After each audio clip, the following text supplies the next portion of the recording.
Now friends, standard 8, chapter 13, sound part 2. From textbook, topic 13.3, sound needs a medium for propagation. We need to understand the meaning of this heading. Sound, we already understood what is sound. Here, medium. There are many medium, solid, liquid, gas, etc. Propagation means what? Propagation means travel. Sound also travels from one place to another place. As I say whatever right now, that will directly reach to your ear. That is, sound travels from my mouth towards your ear. So how sound travels and what type of medium it requires, let us understand.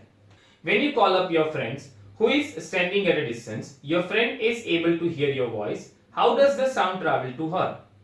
Now, activity 13.7, take a metal glass tumbler, make sure that it is dry, place a cell phone in it. Remember that the cell phone must not be kept in water.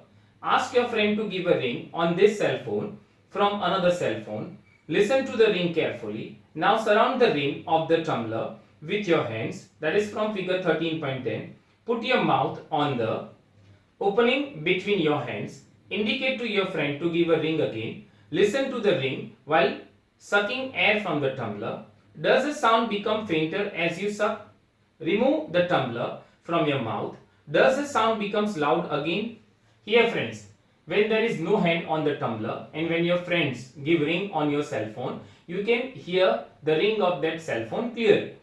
When you put hand or you cover the tumbler with your hand, the sound is somewhat faint. You will hear the less sound of your cell phone.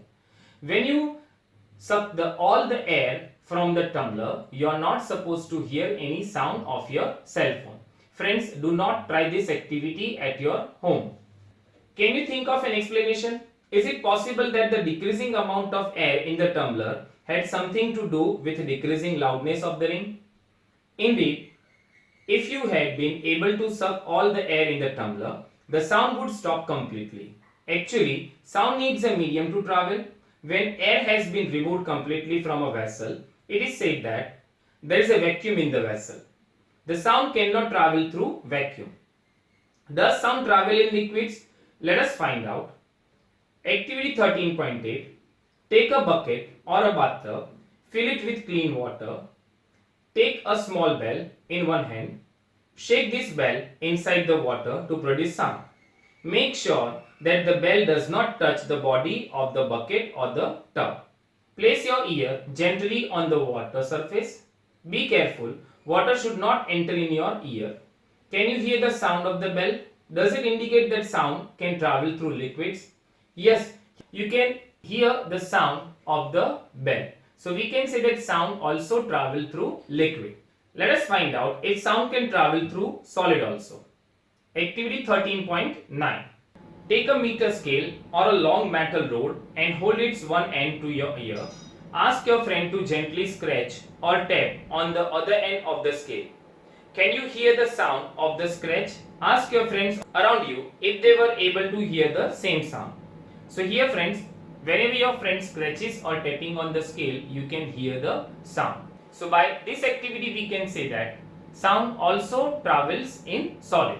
You can also perform the above activity by placing your ear at one end of a long wooden or a metallic table and asking your friend to gently scratch the other end of the table. We find that sound can travel through wood or a metal. In fact, sound can travel through any solids. You can perform interesting activities to show that sound can also travel through strings. Recall if you made a toy telephone. Can you say that the sound can travel through strings? Friends, in the figure, I hope you have done this activity in your past. Just take a string and take a two paper bowl. Join this string with the end of this paper bowl and you can talk with your friends. Friends, a telephone was invented on this basis only. We have learned so far that vibrating objects produce sound and it is carried in all directions in a medium. How do we hear it? Friends, we hear the sound with the help of our ear. If we do not have ear or age-old people, their ear strength is decreased, so they are not able to hear the sound clearly. Now topic 13.4. We hear sound through our ears.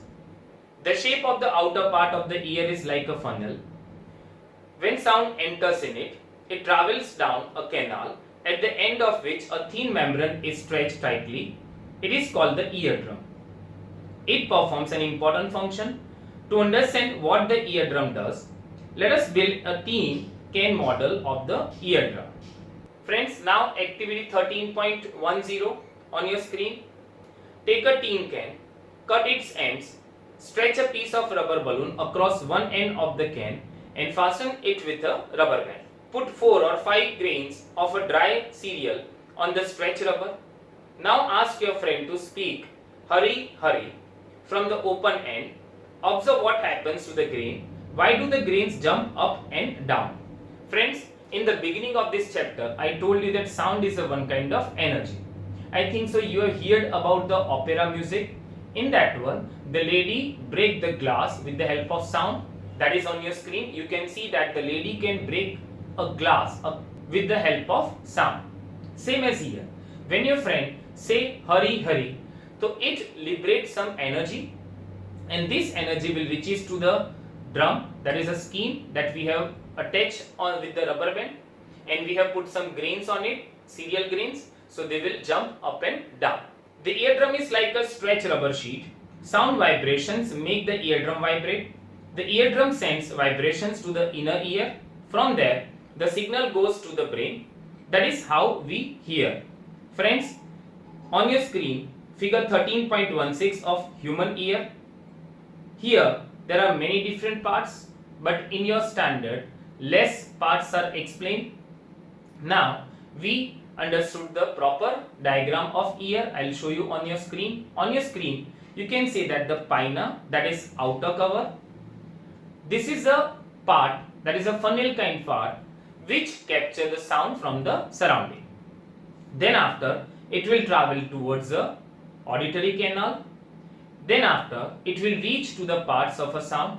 There are three main parts: hammer, anvil and stirrup. This will amplify the sound. What is the meaning of amplify the sound? It will convert the sound into the audible range. Then after, you can see on the diagram a spiral shaped figure, that is a cochlea, which converts this sound or which travel this sound towards the brain.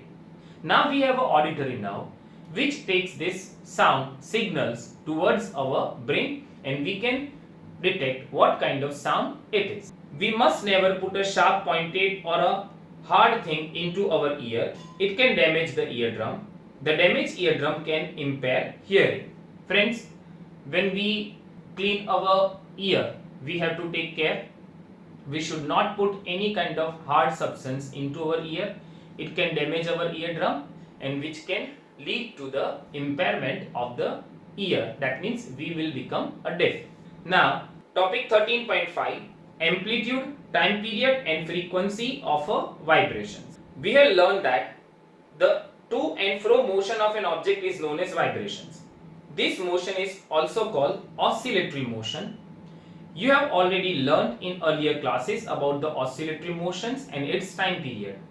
The number of oscillations per second is called the frequency of oscillations. Frequency is expressed in hertz. Its symbol is Hz. A frequency of 1 Hz is 1 oscillations per second. If an object oscillates 20 times in 1 second, what would be its frequency? Here friends, its frequency is 20 Hz. You can recognize many familiar sounds without seeing the objects producing them. How is it possible? This sound must be different to enable you to recognize them. Have you ever thought what factors makes them different? Amplitude and frequency are two important properties of any sound. Can we differentiate sound on the basis of their amplitude and frequency? Now friends, there are main 4 words I have written on the board which are very important to understand. First is vibration, second one is the oscillation, third one is the frequency, and fourth one is the time period. About amplitude, that we already understood in the last part, that is in part 1. Again, what is vibration? So vibration means what? To and fro motions of an object or up and down motion of an object is known as vibrations. Friends, just in Ahmedabad, we heard about the earthquake, that is epicenter of the earthquake was in Kutch, that is in Bachau, and that creates a vibrations. Okay, next is a oscillation. What is the meaning of oscillations? Vibration create the oscillations. For this, let us do an activity. Take a pendulum. This is the support of the pendulum, and this is a bob or a ball of a pendulum. Friends, you heard about the pendulum. I think so someone has moved this pendulum also. When we give just little push this pendulum, so pendulum will move this kind of movement, and this kind of movement is known as oscillation. Friends, there are many type of oscillations. Here, if we give little push to this pendulum, so it will move in this direction, and let make angle x here. So again it will come to the original position, and again it will move towards the opposite side. So this is the oscillation. What is the angle this? So this is angle x. This both the angles are same. This is the initial position of the pendulum. Now, how we can say that? What is amplitude? So this distance traveled by the pendulum is amplitude. How much amplitude is required to complete one oscillation? So here friends, initial position of the pendulum is this, or we can say that is the rest position. When we give little push to this pendulum, it will move to this position. So it travels distance a. So first I'll write a. Again it will come back to the original position. So that is also distance travel is a. Again from here it will travel to this position. So that is also an amplitude a. And again it will come back to the original position. So that is total 4a. So when any object travels a distance of 4a by any vibration, so we can say that one oscillation is completed. This is we understood with the help of pendulum example, but this is true for all the case. Same as I explain you about the amplitude. For example, this is the graph. Last time I draw the same graph. If any wave travel, so this is the any wave. Here you can say that this position is known as amplitude. So here this is the first A, this is the second A, this is the third A, and this is the fourth A. So this position we can say that it is a complete one oscillation. Now next is frequency. Frequency symbol F. Now what is the frequency? It is measured in hertz in the memory of scientist Henry Hertz. Now friends, if I say start clapping, so you will start doing clapping. If I ask you in 1 minute how many times you can do clapping, so you will say 45 times. Somebody will do faster, so that is 55 times. Some will do more faster, so that is 60 times clapping in a minute. Some are very slow, so that is they can do only 15 clappings in a minute. So here, if a person, let the name of person is Shah Rukh, he can do 60 clapping in a minute. And take another example of Ranjit. He can do only 15 claps in a minute. So frequency of Shah Rukh doing a clapping is 60 hertz, and same as Ranjit clapping frequency is 15 hertz. So friends, this is about frequency. What is the frequency? Number of oscillation in 1 unit time. I'll write the definition. Number of oscillation per unit time is known as frequency. So this is frequency. Now what is the formula of frequency? Friends, frequency is equals to 1 upon time period. Now you will ask, what is time period? So let us understand time period now. What is time period? Friends, here Shahrukh did 60 clappings in a minute. So he can do one clapping in 1 second. So that is called time period. What is the definition of time period? Time required to complete one oscillation is known as time period. Now I'll write the definition of time period. Time required to complete one oscillation is known as time period. So friends, this is the four important word: vibration, oscillation, in that one amplitude also, frequency and time period. You all need to understand about these four words. Student, teacher can ask you definition of this or explanation of this, and there are some numerical based on frequency and time period. Now friends, from textbook, loudness and pitch. Activity 13.11. Take a metallic tumbler and a tablespoon. Strike the tablespoon gently at the brim of the tumbler. Hear the sound produced. Now bang the spoon on the tumbler and hear the sound produced again. Is the sound louder when the tumbler is struck hard? Now suspend a small thermocol ball touching the rim of the tumbler. Vibrate the tumbler by striking it. See how far the ball is displaced. The displacement of the ball is a measure of the amplitude of vibrations of the tumbler. Now strike the tumbler gently and then with some force. Compare the amplitude of vibrations of the tumbler in the two cases. In which case is the amplitude larger? Friends, if you strike it gently, so you will get the less amplitude, because here the pendulum will not travel so much distance in either direction. And if you bang the tumbler, that means with the greater force, so it will create the more vibrations, more energy. So pendulum will travel a larger distance, so it has a larger amplitude. Loudness of sound is proportional to the square of the amplitude of the vibration producing the sound. For example, if the amplitude becomes twice, the loudness increases by a factor of 4. The loudness is expressed in a unit called decibel. The following table gives some idea of the loudness of sound coming from various sources.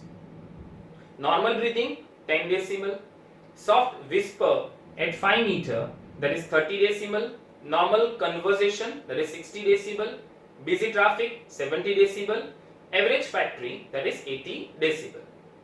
Above 80 decibel, the noise becomes physically painful. The loudness of sound depends on its amplitude.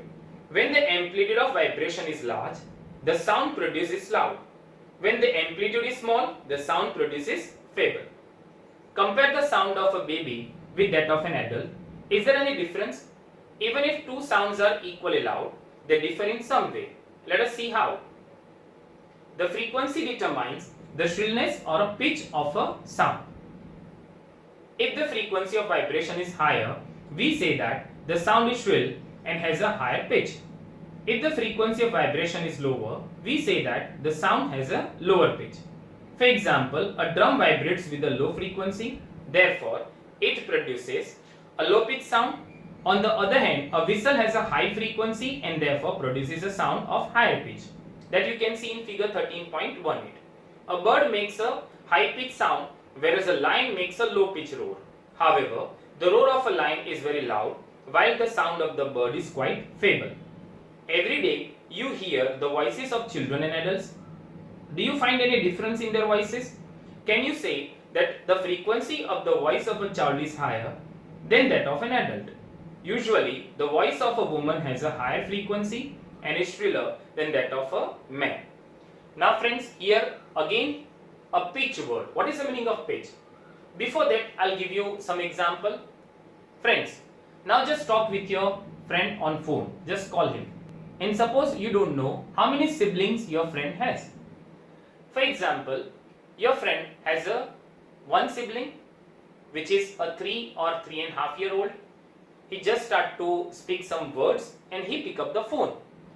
When he pick up the phone, are you able to say that the child is baby boy or baby girl? No. Why? Because at that time the voice are same, the frequency are same, so as their pitch are also same. But when the person becomes adult, when we grow, our voice changes. How? You can hear my voice. So I have a low frequency that is low pitch sound, and a female voice. Female voice, they have a high frequency and high pitch sound.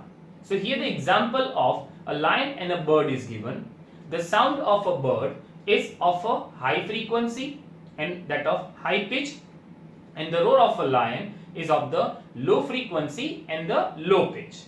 But here friends, high frequency, that doesn't mean it is louder. That depends on the another part, that is amplitude, that we understood. Here important thing, the roar of a lion, this is of a low pitch sound and it can travel a larger distance, while the high frequency sound, the high pitch sound will travel a less distance. Now from textbook 13.6, audible and inaudible sound. We know that we need a vibrating body for the production of sound. Can we hear the sound of all vibrating bodies? The fact is that sound of frequency less than about 20 vibrations per second, that is 20 Hz, cannot be detected by the human ear. Such sound are called inaudible. On the higher side, sound of frequency higher than about 20,000 vibrations per second, that is 20 kHz, are also not audible to human ear. Thus, for human ear, the range of audible frequency is roughly from 20 to 20,000 Hz.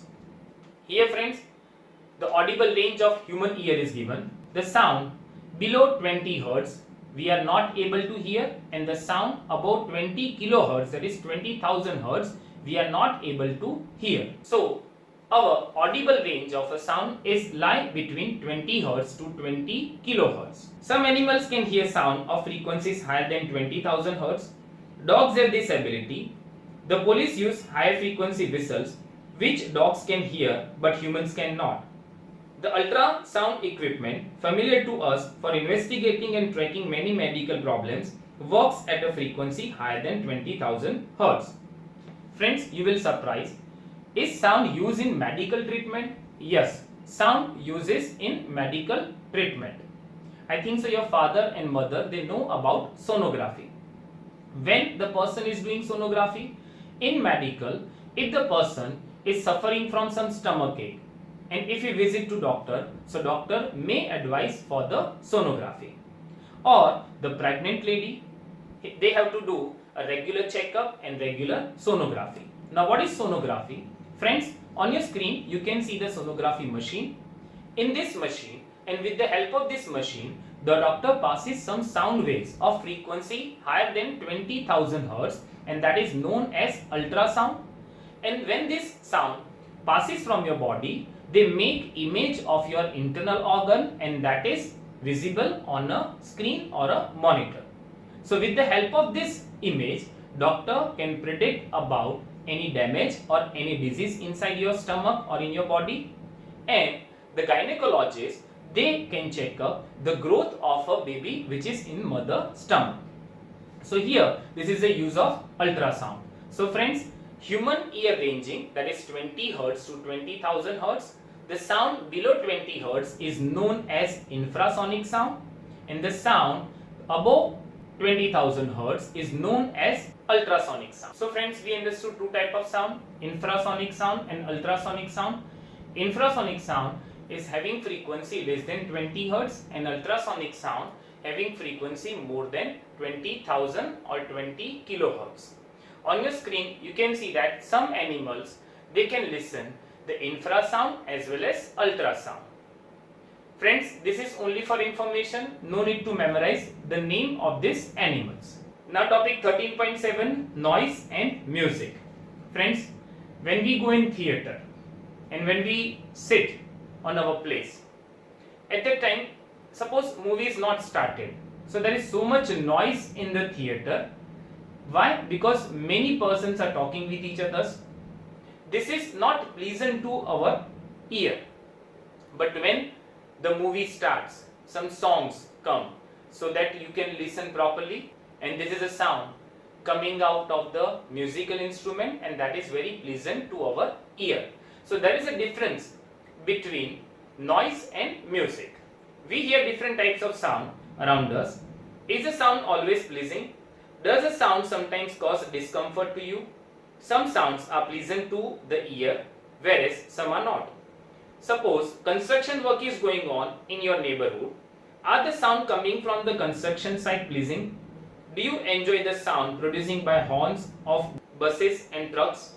Such unpleasant sound are called noise. In a classroom, if all the students speak together, what would be the sound produced be called? Friends, if you talk together, all the students in a class, they talk together, so that is noise, which is not pleasant to hear. On the other hand, you enjoy sound from musical instrument. Musical sound is one which is pleasing to the ear. Sound producing by harmonium is a musical sound. The string of a sitar also gives out a musical sound. But if a musical sound becomes too loud, would it remain melodious? No, friends. If the sound coming from the musical instrument is very loud, so that will also become a noise. Now topic 13.8, noise pollution. You already know about air pollution. Presence of unwanted gases and particles in air is called air pollution. Similarly, presence of excessive or unwanted sound in the environment is called noise pollution. Can you list some sources of noise pollution?